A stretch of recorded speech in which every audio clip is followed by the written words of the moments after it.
A lot of times, if everything's going great, I might not be as rigid in my practice, in my prayers, in my mantras. Like, everything's good, what's the need? It's like, everything's great, thank you, but that's it. But when things are getting a little bit challenging, that's when I feel like, oh, I have to now stay grounded in my spiritual practice. Before we jump into this episode, I'd love to invite you to join this candid spiritual community to hear more conversations that will help you become happier, healthier, and more healed.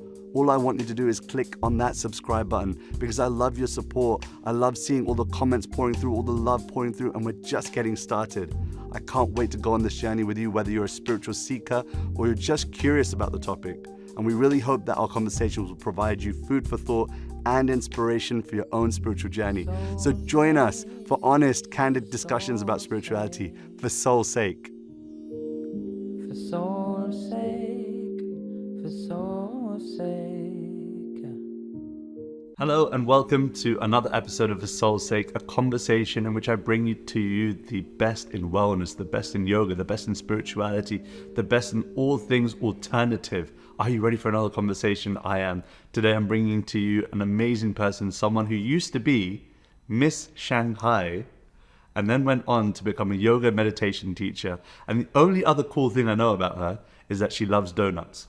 So welcome everybody, Susan Hu. Thank you so much for being here. Hi, thank you so much for having me. Again, my name is Susan. I live in New York. I teach yoga meditation. I love sharing everything about wellness and just so grateful to be here. Oh, you didn't mention donuts.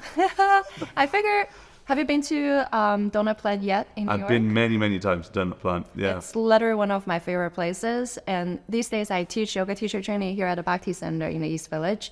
And every time when we graduate, we have to get donuts from Donut Plant. Oh, yeah? And all my students, if they've ever taken a class with me, they know I have a little problem with sweets, particularly donuts. So much that I named my dog, who unfortunately passed away last year, Donut. Oh, I mean, I won't call it a problem to like donuts. I think it's sometimes good to have small indulgences, but when they become too big indulgences, then they can affect the health quite badly.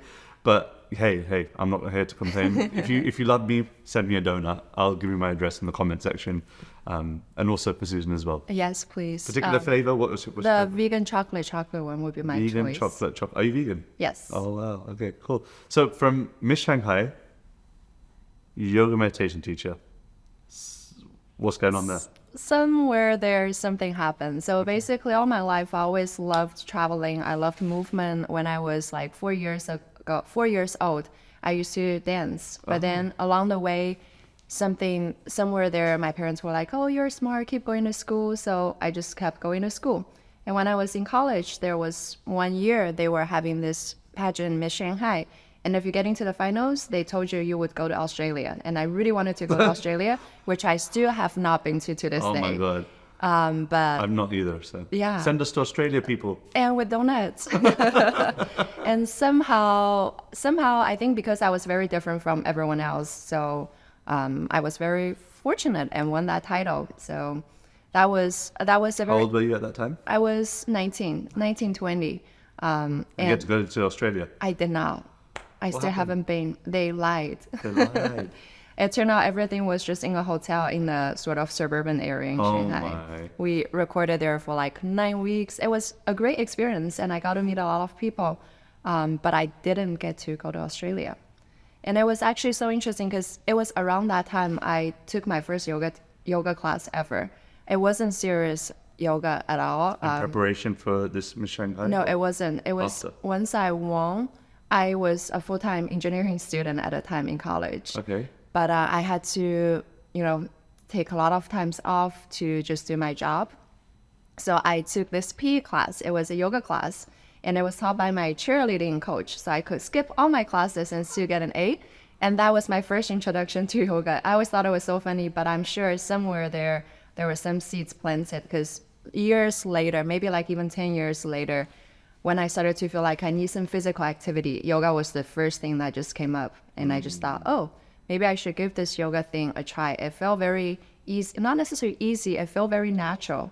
And I felt good afterwards, even though back then we did not even take off our shoes when we practiced yoga for the whole semester. And teaching yoga, was that something that you ever dreamt about doing? When was the spark from being a yoga student to then going, I feel like I want to share this? What was the turning point Yeah, there? actually, I never thought I would be a yoga teacher. And for a while, when I started practicing yoga, it was really, for a long time, it was really just the physical postures, the asanas, because it feels good. And I don't like going to the gym, even though I love eating donuts. I don't like running. And yoga just made me feel so good, so myself, so to speak. And then I went to this small studio down in the Lower East Side. Unfortunately, it's no longer there anymore. But there were these two sisters. They were my first Bhakti yoga teachers, Shangai and Diana. You might have known I know them. Yeah. We've had them on the podcast. Amazing. Yes, they're like angels. But the first time I took their classes, it was on ClassPass. I took 3 classes from a few different teachers. It was just so special. There was something that was missing from all those other studios I had ever been to. And right away I was like, let me get a Groupon and 1 month unlimited one so I can keep going.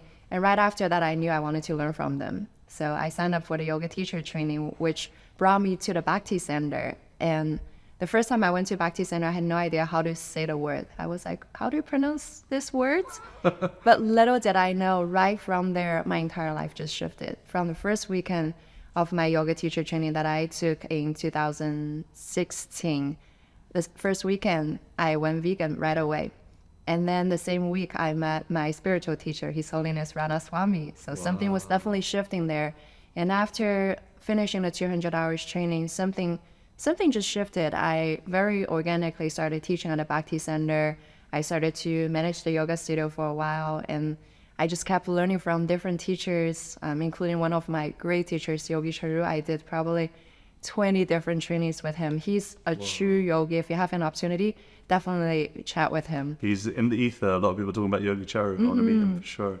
Yeah, and then, I don't know, somehow by some mystical power I've been given the privilege to teach yoga, meditation, and all things wellness. So, yeah, I mean, they say it all the time that the best students are, how do we say it? The best students are this is going to have to get cut because I'm forgetting the quote now.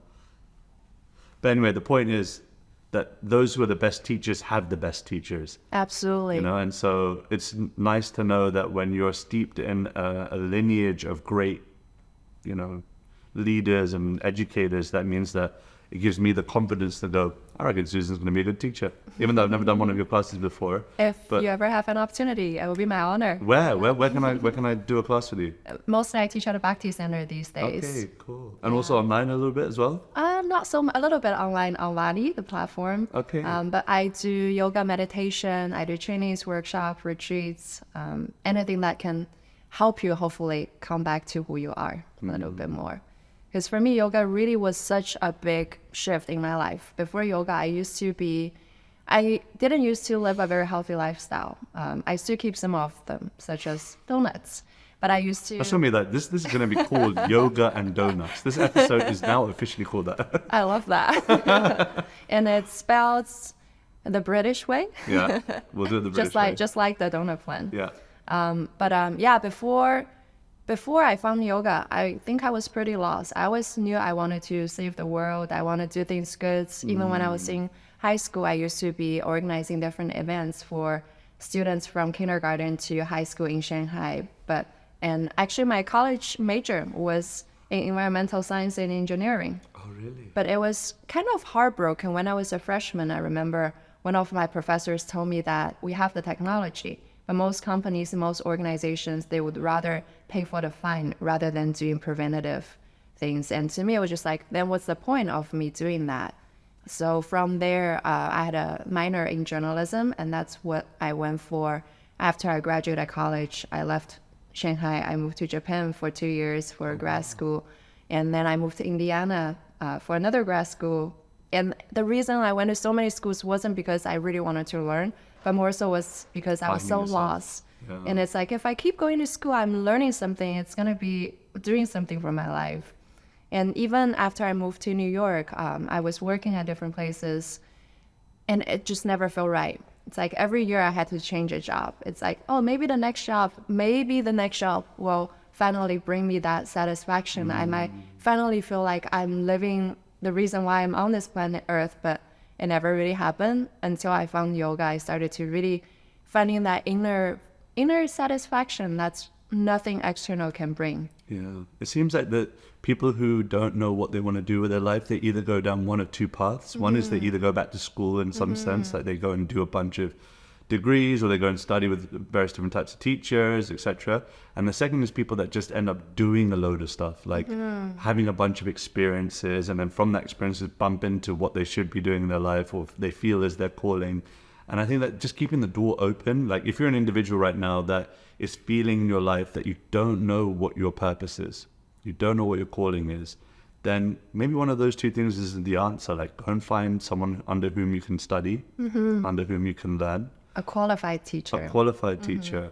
Or go and have a bunch of experiences, like take time out, take 6 months out of your life, take a year out of your life, and just travel the world and, I don't know, do things that are totally new, and widen your horizons and see that life is way more broad than what you had originally envisioned. There's so many different jobs, there's so many different career paths, so many different types of ways in which you can contribute to saving the world, as you called it. Yeah. And so I think that's really powerful, that to recognize that you're not stuck.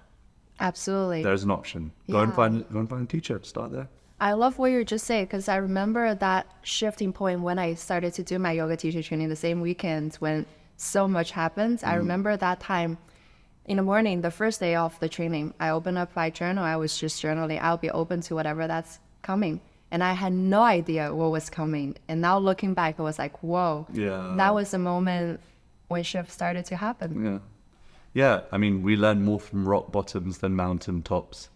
And I think that people who are feeling like there's no hope or there's no clarity, those are the moments you learn the most about yourself, or the moments in which when you take a risk, it might just pay off. There's nothing else to lose. And I also feel like, and at those times, that's usually when we're so desperate.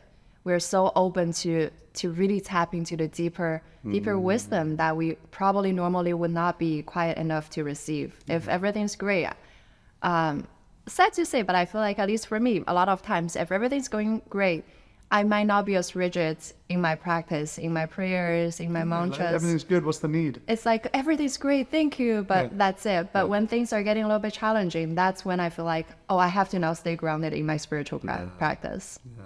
I want to ask you about something that might be a bit sensitive, and you can tell me whether we can avoid the topic altogether. Yeah, absolutely. But culturally, you've come from, a world in Shanghai to now being part of a practice which is of the heritage, which, hails from India, the Vedic practice. How have you dealt with your friends and family that maybe feel like you've betrayed a practice that your heritage from, or I don't know, maybe I've got that totally wrong, but... Amazing. I love that question. I actually never thought about that way. Also, in a way, I feel like personally, somehow, even though there are a lot of overlapping between the traditional Chinese culture and the Vedic culture, I just feel so much more connected to the Vedic culture. It resonates so much more. Probably it's also because a lot of those philosophies that were kind of already ingrained in my upbringing. So when I finally opened up myself to the teaching, it was just so easy. And my parents, they are very open. I'm so grateful. They have always been really, really supportive. I remember when I was probably 14 or 15, still in high school, and I went to this leadership academy. It was a summer camp in Hong Kong. And at that point, I was raised in China, so it was an atheist country. I was taught materialism is the only way to go. Spirituality doesn't exist, even though, such a shame, there's such rich culture and so much wisdom in the Buddhism, in the Taoism, all those spiritual practice traditions as well. And I remember I went there because my school recommended me. There were only maybe like a handful of students from Shanghai going there. And I had no idea it was a Christian camp. But I loved it so much. I love the Christian music. I love the philosophy. I just loved how open people were. They were really kind. And by the time after like 10 days over that summer, when I got home to Shanghai, I told my parents, I was like, I think I'm going to be a Christian. And my dad was like, no, I think you really like those people who are practicing Christianity. Maybe you should do a little bit of research. Wow. And then I did a bit of research. I was like, I don't think that's for me. But I feel like for me, even though I was raised in a country where there's no God, I always knew there was something higher than me. And I would always pray. I didn't know who I was praying to. And I knew every time when I prayed, if I was very sincere, I was always protected. So I think intuitively there was always that search for something that's bigger than what's tangible. And I think my parents, even though they are raised also in a way that's not necessarily spiritual, but they are very spiritual in the values they taught me. So when I came to yoga, when I right away told them from a self-proclaimed carnivore to someone who's never going to touch anything animal ever again, they were supportive. Wow. And over the years, I share a lot of the yoga philosophy with them. And I notice they are not only taking in some of them, they're also sharing with their friends. Wow. One funny story. So I love teaching this style of meditation called Yoga Nidra. It's a yogi's way of relaxing the different layers of us, and it can get very deep, but it can also on a surface level help you to really relax. When I was home in probably 2019, I was just really getting to that practice. So I recorded a few meditation of Yoga Nidra for my parents while we were doing it. It was really hard to teach my parents. If I'm sure you probably have similar experience, many of us might have that. Yeah. It's always hard with your parents. I end up giggling and everything, but they loved it. And they loved it so much that my mom shared the recording with her friends. And she told me, that sleeping meditation thing you gave me, I shared with my friends. It works. Everyone fell asleep. Wow. And I was like, Mom, that's the opposite of what we want to do. Because for Yoga Nidra, ideally, we don't want to fall asleep. We want to hover in that state between asleep and awake. So it's the deep relaxation state. But somehow to my mom, she took half of it. And she spread it for me. And a lot of her friends loved it, even though it's helping them with their insomnia. But hopefully they still got some of the benefits to it. That's super cool. Super cool. And what you mentioned about seeing love of God universally, I found that really beautiful, because I've noticed that when one is loving God, they can recognize others loving God. Absolutely. Just like if you know how to fix an electrical problem, then you can appreciate someone who's also, fixing that same, someone who is an engineer of a different kind. And so in the same way, like when we appreciate the Vedic culture, it doesn't mean that you are discounting Rejecting. someone else. Absolutely. But rather, like when I go, one of my favorite things to do in New York is to go to the churches. There's so many different, like there's Polish church and there's this type of church and that type of church. And I've just liked going to different places and just appreciating that they're loving the same God. I love that. And that's one thing really drew me to Bhakti yoga, actually. So many of my teachers say that if you're a perfect Christian, if you're a perfect Muslim, if you're a perfect Buddhist, you're a perfect Bhakti yogi, because it is really to tap into that love for God. And if God is so, if there is God, let's just put it that way, of course he can show up in any form to connect to different people through different ways. It would be, in my opinion, I think it's only ignorant to think only my religion is the real religion. That's missing the point. Yeah, that sectarian spirit of my way is the only way, that's so divisive to love. Like it doesn't make sense how you can say that this is the only way and then still be considered a loving individual. Like the two things don't No, interlink. it doesn't. And so, yeah, I appreciate Bhakti yoga, but the same way, we can be friends. Donuts, and we love everyone, so we can be friends. Yeah, I love that. When it comes to sharing spirituality with New Yorkers, you're based in New York. New York is a very transient place. People are always moving. People are always leaving New York, coming to New York, here for a short period of time, study here, and then move off to LA or, all sorts. When it comes to sharing this place, which is so transient, and building communities here, which I know that you're part of at the Bhakti Center, what have been the challenges and what have been maybe, some things I just mentioned are the challenges, but what have been kind of the highlights of that and what have been the most beautiful moments of doing that? I'm going to start with the beautiful moments. Let's That's do just that. where my brain goes. I Let's think do the that. most beautiful moments, is always when I see the transformation in someone, whether it's just purely someone come out of a restorative yoga class telling me that the pain they were feeling for years, it was gone, or when you are with someone for a slightly longer extended period of time, when they go through a training, you see the transformation from the very beginning to the end. And that always inspired me to practice so much more myself. And it works. And some people say, why do you practice in New York? Why don't you go to like Costa Rica or somewhere well, I'm staying in Costa Rica because we just came back from an amazing retreat, which practice there was so easy because you're literally in nature. Everyone was in the mode of goodness and just so easy. There's not much distraction. But I believe New York is the place where we really need to practice yoga. For one, this is the place, it gives you the challenge. You constantly get a distraction. As soon as you leave the studio here, when you get on the street, your senses are gonna be pulled. Someone's going to say something that's going to trigger you. And that's when you can really put into your practice, into this practice field. And secondly, I think in New York, we really, really need yoga meditation as well. Because everyone, like you said, everyone's always on the go, everyone's stressed. And self-care is such an important thing. And to me, self-care, I love doing the more superficial self-care stuff, like getting your nails done, getting a massage, but more so when you can really carve out a certain time of your day to really feel grounded spiritually. That's the real self-care, and that's what New Yorkers need, in my opinion. The next generation of Bhakti yogis or yogis in general,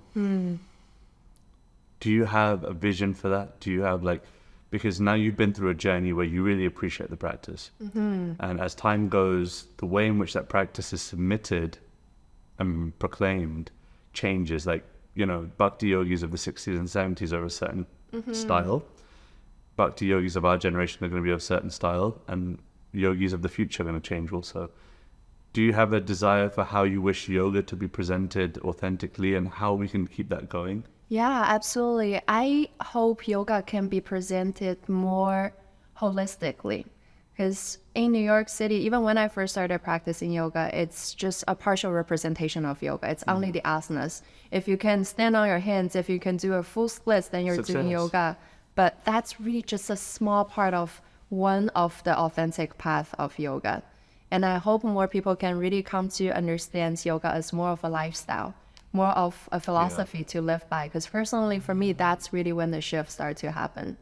When you start to live what you practice on the mat, off the mat, when you start to really, really follow those principles that's guiding you, then you start to see the transformation of the heart. And I also think in this day and age we are living, I hope Bhakti Yoga can more and more also start to facilitate a healing of everyone, because we all need healing individually as a society, and there's just so much tension, so much trauma out there. And Bhakti is it's the essence of who we are. It's the yoga of love. If we can all tap into that love, then perhaps we can heal the world a little bit more. Wow, I couldn't agree more.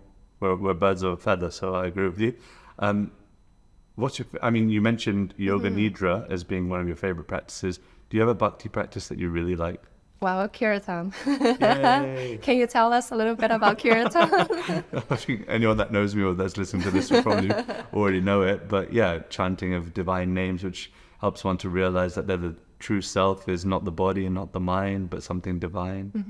And in that connection of realizing that you're the spiritual being, then by chanting these names, you once again come into reconnection with Supreme. By chanting the name of God, one becomes intimately linked. It's like if I was to chant your name constantly, then eventually after some time I wanted to know who is this person that I'm chanting about.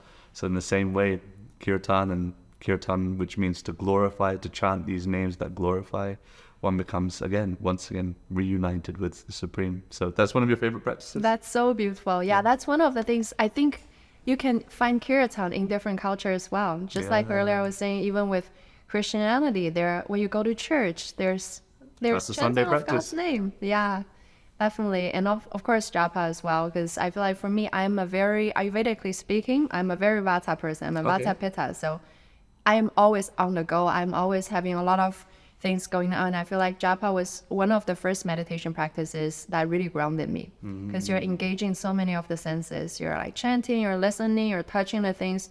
Of course, the mind still goes to different places, but it's a little bit easier to come back to. Yeah.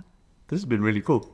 I feel like we should go and get some donuts. I can always Vegan have chocolate, some donuts. Vegan chocolate. Thank you so much for this conversation. I've really enjoyed it. Thank you so much. It's been so informative, but also so light and so, Yeah, I just think that you're a real ray of joy in the world. I think that it's nice to have teachers, yoga teachers and meditation teachers who are sober and like, you know, in one sense strict. But I think this conversation has given me the opportunity to get to know you as a joyful individual who's trying to share love through their practice, not just being rigid and disciplined in the practice alone, but also giving the space and the opportunity for people to be more loving through your example. Thank you for portraying that, and I hope that you had fun on the conversation. Yeah, thank you so much. Is there anything that you want to look down the barrel? Maybe there's something in your heart that you want to share with the people that are watching before we close off? If you think you have to be flexible or strong to do yoga, let go of that. If you are human, you can practice yoga. If you know how to love an animal, you can practice yoga. And if you're showing up to serve your community every single day, you can practice yoga. There are so many different forms of yoga. That's more than just standing on your hands or getting into an advanced physical postures. Yoga is really to connect to your true self, to help you to first discover who your true self is, then connect your true self with the divinity in your heart. So let's practice yoga. I mean, just leave it there. I want to go and practice yoga now too. See you guys on the next episode. For soul's sake, thank you so much for joining us. See you on the next episode. If you love this podcast, you'll love my interview with MC Yogi on exploring meditation, mantras, and art. Go check it out. Group home was like a place for at-risk boys who were having trouble with the law, drug addiction, violence, and stuff like that, who needed to get away and have more structure, more discipline. I was very fortunate because that program provided me with great male role models, people who are just really kind and super supportive, and there was counseling and all kinds of sports and things that, when you're a teenager, you got so much energy and so much testosterone, and you just need a way to channel and funnel it. And so that program really helped me direct my energy, because I was going through a lot of depression, anxiety, drugs,